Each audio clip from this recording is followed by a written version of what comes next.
Salut les marques et salut les smarts et bienvenue dans le G1 Climax Report de Catch-Up. Je suis Ringside et c'est parti pour votre petit bulletin quasi quotidien qui retrace les plus grands moments du plus grand tournoi de catch du monde. Le G1 Climax 28 de la New Japan Pro Wrestling. Alors pour le gagnant, je vous rappelle qu'il y a un title shot pour l'IWGP Heavyweight Championship de la New Japan au Wrestle Kingdom. Et toujours si par mégarde, Kenny Omega est le grand vainqueur, lui qui est le champion actuel, et bah, il aura le droit de choisir tout simplement son opposant. Alors, c'est la journée du 8 août dont on va s'occuper aujourd'hui. On est dans le bloc B, c'est la 16e journée. Beaucoup de surprises. On va vraiment voir qui va se détacher, qui va devenir le vrai favori. Pour la dernière journée qui arrive assez rapidement. Donc dans le bloc B, on commence avec deux gaillards qui sont déjà éliminés malheureusement. C'est Tomohiro Ishii, le MVP du tournoi, et Juice Robinson qui s'affrontent dans un excellent match. Évidemment, on est sur du 4 étoiles. Un match classique de Puroresu comme on l'aime, ça tape fort, il y a des grosses souplesses, il y a des grosses soumissions, il y a des gros near fall. On va jusqu'au bout de ses forces. Bon, c'est un peu plus rapide qu'à l'accoutumée, mais c'est quand même excellent. 4 étoiles pour ce match qui voit la victoire de Ishii sur un Brainbuster sur Robinson qui perd encore. On n'a pas eu beaucoup de victoires malgré de belles prestations de Juice Robinson. Voilà, le champion US qui s'incline. Encore un prétendant à la ceinture, parce qu'il y en a beaucoup qui ont battu Juice Robinson qui auront le droit à un match. Je pense dans les semaines qui viennent. Ce qui devrait être sympa, parce qu'on devrait voir un petit peu Juice Robinson essayer de battre tous ses opposants. Je pense que ça va se terminer comme ça. Il va les battre un à un jusqu'à ce qu'il tombe sur un os, on va dire. Ishii mériterait une ceinture, lui par contre. Voilà, qu'il aille un petit peu vers le championnat Niver. Il avait l'habitude d'avoir le championnat Niver à une époque, mais peut-être un titre intercontinental, ce serait pas mal. Grand Ishii qui a fait un excellent tournoi et qui fera sûrement encore un excellent match pour la dernière journée. Hiroki Goto affronte Zack Sabre Jr. Zack Sabre Jr. qui a fait aussi un gros tournoi, que ce soit au niveau qualitatif ou au niveau des points, puisqu'il est à 8 points. Hiroki Goto aussi d'excellents matchs, pas loin d'être le MVP aussi du tournoi, mais malheureusement au niveau des points ça marche moins bien. Donc on a encore une fois un très joli match, ça fonctionne bien entre Zack Sabre Jr. et Hiroki Goto. Hiroki Goto qui a une façon de vendre les prises de Zack Sabre Jr. Assez inimitable. Donc en gros, Goto se fait torturer tout le long du match. Il se libère à chaque fois des prises avec des grosses souplesses, des gros power moves. Zack Sabre Jr. va détruire le bras d'Hiroki Goto tout le long du match quand même. Et ça va se terminer sur un roll-up avec Ponté dont Zack Sabre Jr. a le secret. Victoire de Zack Sabre Jr. après un excellent match qui vaut bien 4 étoiles. Voilà, donc une victoire de Zack Sabre Jr. qui arrive à 10 points et qui affrontera Naito. Dans la dernière journée. Goto, malheureusement, ne décollera pas. Ils avaient déjà fait un bon match pour le championnat Niver à une époque, Zack Sabre Jr. et Goto, je crois que c'était l'année dernière. C'est la première fois que j'avais vraiment apprécié le style de Zack Sabre Jr. Mais à ma foi, on voit que ça fonctionne toujours aussi bien entre les deux. Excellent match. Tamatonga affronte Kota Ibushi. Tamatonga va se faufiler dans la foule pour attaquer Ibushi par derrière pendant l'entrée de Kota Ibushi. Il va prendre l'avantage, dominer un long moment le match jusqu'à ce que Kota Ibushi se réveille. On va aller s'exporter à l'extérieur du ring. On va avoir un droit à un magnifique moonsault depuis le bas contre Kota Ibushi, un truc complètement fou. C'est ce qu'on aime chez Kota Ibushi, qui est toujours notre super-héros préféré. Il va réussir à revenir dans le match, mais malheureusement, évidemment, il y a l'intervention des Tongans. Tangaloa, puis Bad Luck Fale. Omega, Kenny Omega sera obligé d'intervenir, le comparse de Kota Ibushi. Donc, il vient aider Ibushi, mais il se fait sécher par un spear de Tangaloa. Et au final, Ibushi va se prendre un gunstun out of nowhere de Tamatonga. Et il va perdre le match. Victoire, surprise de Tama Tonga. D'après un match qui était plus cool. Hein. Moi j'ai mis 4 étoiles dessus. Malgré les interventions. Et alors ce qui se passe c'est qu'après Omega va se prendre une powerbomb de Tangaloa. Et il va rester étalé sur le ring. Alors que justement c'est à lui de performer, on va dire. Puisqu'il doit affronter Toru Yano. Alors évidemment Toru Yano, le filou, il en profite. Il débarque, il fait un tombé, mais Omega se dégage quand même. Et bien alors là on va partir sur un vrai match entre Omega et Yano. Yano qui a complètement oublié le fair play du début du tournoi. Il va détacher toutes les protections de ring, des 4 coins.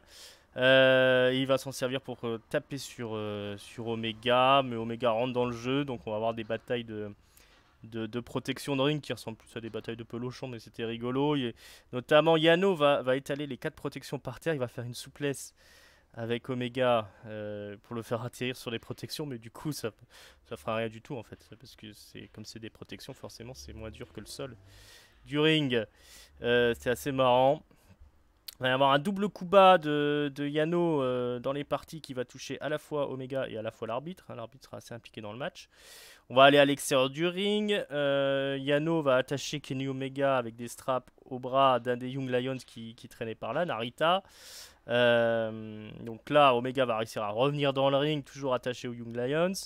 Dans le dos de l'arbitre, il va réussir à placer une double clothesline grâce à l'aide de Narita. Il va se détacher. Il va faire un petit câlin à Narita pour le remercier. Mais là, Yano en profite. Il pousse Omega sur Narita. Narita s'écrase en bas du ring. Et Yano en profite pour faire un roll-up sur Omega. Et c'est la victoire, croyez-le ou non, victoire surprise de Yano sur Omega. Surprise pour certains, je m'y attendais quand même un petit peu. Voilà, Yano qui remporte le match. Et Omega qui va se retrouver en difficulté. Puisqu'il avait gagné quasiment tous ses matchs. Il avait le tournoi gagné quasiment, du moins au niveau du bloc B. Et là tout est remis en question. On fera le point là-dessus en fin d'émission. On arrive au main event, c'est Tetsuya Naito qui affronte Sanada. Sanada, l'avenir de New Japan, hein. Les deux sont membres du Los Ingobernables de Japón, le clan dirigé par Naito. Naito qui a pas l'air très tranquillo quand il arrive en ring. Sanada, lui, qui est très calme, notamment dans le moment où Naito enlève ses vêtements. Il met 3 heures à enlever son costume. Sanada, lui, ça le perturbe pas comme ça peut perturber les adversaires habituels de Naito. Et puis on a évidemment un très bon match avec des gros spots, des grosses souplesses, des dives, tout ce que vous voulez, ça se crache dessus. Sanada réplique à tout ce que lui envoie Naito. Il arrive à contrer un Destino en souplesse où il va poser Naito sur les cordes façon Tully Blanchard, puis après faire un neckbreaker, un twisting neckbreaker. C'était très joli ça. Voilà, beaucoup d'enchaînements, beaucoup de contres, beaucoup de vélocité. C'était fort sympathique, mais c'est bien Naito qui remporte le match sur un Destino un peu out of nowhere aussi. Bon match, 4 étoiles, victoire de Naito qui nous donne des nouvelles de Hiromu Takahashi, qui fera toujours partie du clan Los Ingobernables de Japón, mais qui sera peut-être pas là pendant un bon moment. On lui souhaite un prompt recouvrement, un prompt rétablissement plutôt. Voilà, c'est très triste hein, cette histoire autour d'Hiromu. Mais voilà, Naito qui gagne encore une fois, Sanada qui s'incline, rien que de très normal. Et on va arriver tout doucement au score. On va faire le point puisque tout va se jouer dans la prochaine journée. Que je vous récupère ça, voilà. Alors en bas de tableau, Toru Yano est à 4 points avec Juice Robinson. Ils sont à 4 points pour l'instant. Tama Tonga est à 6 points. Hiroki Goto à 6 points. Tomohiro Ishii à 8 points. Sanada est à 8 points. Et Zack Sabre Jr. arrive à 10 points, mais toutes ces personnes-là sont éliminées. Kenny Omega est à 12 points, Tetsuya Naito à 12 points et Kota Ibushi à 10 points. Alors vous allez me dire Kota Ibushi est à 10 points et Zack Sabre Jr. à 10 points, mais Sabre est éliminé quand même. Ah oui, parce qu'il a perdu contre Omega, contre Ibushi, et il affronte Naito. Donc même s'il gagne contre Naito pour la prochaine journée, il va se retrouver soit à égalité avec, il se retrouvera à égalité avec Kenny Omega ou avec Kota Ibushi, et c'est les autres qui l'emporteront puisqu'ils ont gagné contre lui.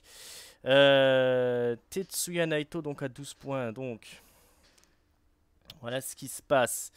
S'il y a un draw entre Kenny Omega et Kota Ibushi qui vont s'affronter dans la dernière journée, hein, on l'attend de pied ferme ce match. S'il y a un draw, c'est victoire de Tetsuya Naito pour le bloc B. Si Tetsuya Naito l'emporte et que Kenny Omega l'emporte, on sera tous les deux à 14 points. Et dans ces cas-là, c'est Kenny Omega qui l'emporte parce qu'il a gagné contre Naito plus tôt dans le tournoi. Si c'est Kota Ibushi qui l'emporte, on est à 12 points pour Kota Ibushi. Par contre, si Naito remporte son match, il est à 14 points. Et dans ces cas-là, c'est Naito qui passe.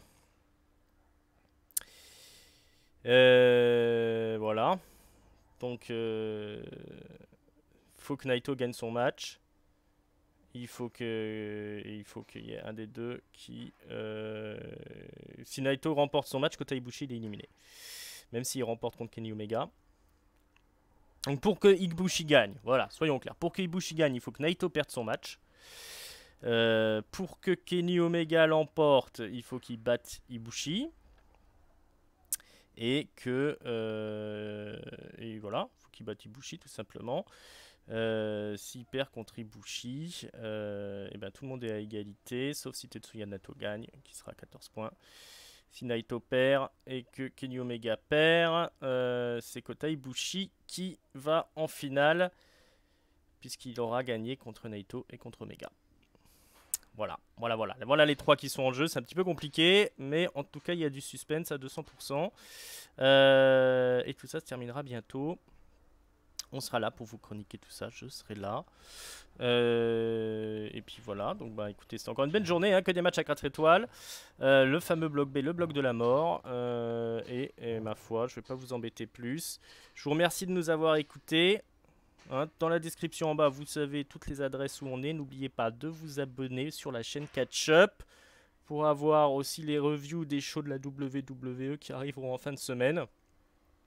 Prenez la petite cloche pour être alerté dès que ça sort. Voilà, je vous remercie encore. Et je vous dis à bientôt. Ciao, ciao.